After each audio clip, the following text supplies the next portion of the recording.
Volvo has yet to figure out. Crossover consumers value cargo space, and the Volvo offers the best hauling credentials in its segment.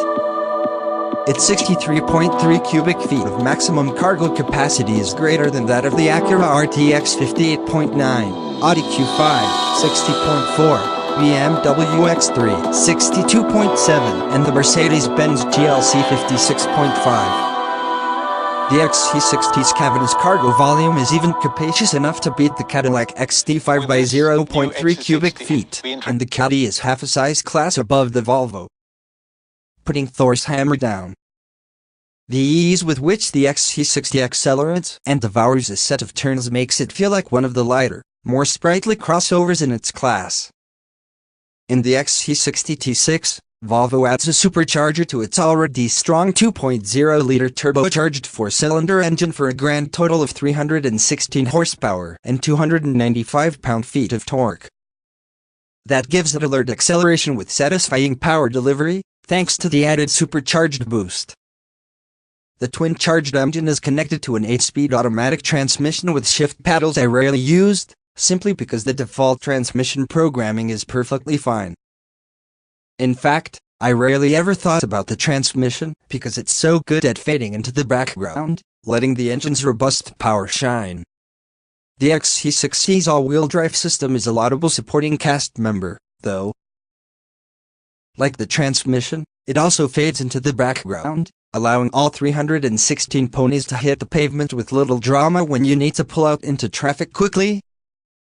And it offers solid reassurance in inclement weather.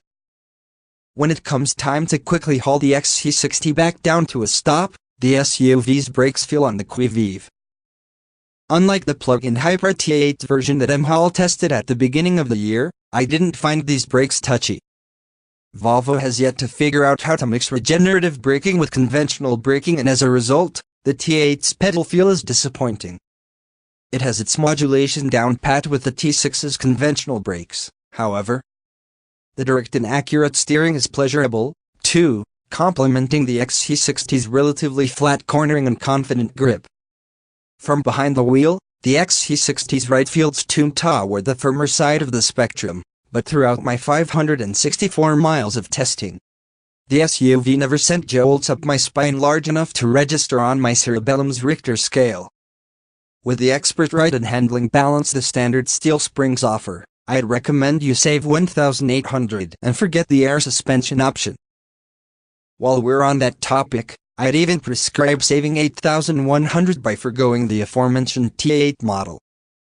The T8 will give you another 84 horsepower, which is great, but not for $8,000.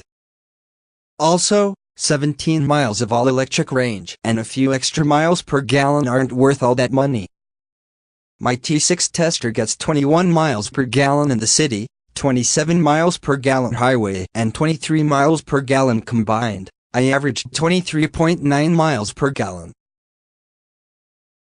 The T8 gets 26 city, 28 highway, and 26 combined miles per gallon.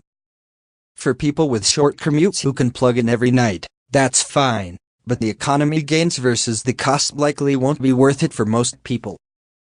Actually, I would order my XC60 exactly as tested.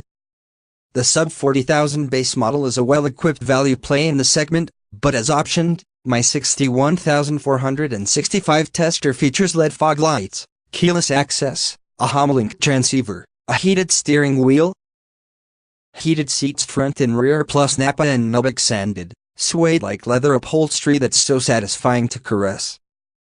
My test vehicle also includes power folding rear seats, embedded navigation, a head-up display, adaptive cruise control with steering assist, a surround view camera, lane keep assist, a road sign monitor, and park assist, which is fantastic for impressing your friends when you demonstrate how the XC60 can parallel park itself autonomously. The advanced package is also a must, bundling adaptive cruise control with steering assist, a 360-degree camera, and a head-up display. All of that ain't bad for $2,500. My tester's 21-inch R-Design wheels are $1,000, but complement the 645 bursting blue metallic paint with deeply pleasing visual harmony. With winter looming, I think 675 is worth several warmer winters for the heated steering wheel that's bundled with heated rear seats. Putting the Volvo's tested price against a comparably equipped Audi Q5, 64,620, BMW X3 M40i 66,770, and a similarly spec'd Mercedes-AMG GLC 43, 71, 395, all including 995 for destination, the Volvo stands out as a huge value. But pro tip: be sure to exercise restraint when optioning an XC60. Filling every option box with your exuberance could lead to a $79,280 out-the-door price for a bunch of stuff you really don't need, in particular the air suspension, the T8 powertrain, 200 massaging front seats, and 1-inch larger wheels that are 3,375, more than my tester's set of 21 seconds. There's also an idiotic 1,765 exterior styling kit that negligibly enhances the XC60's already palpable sex appeal.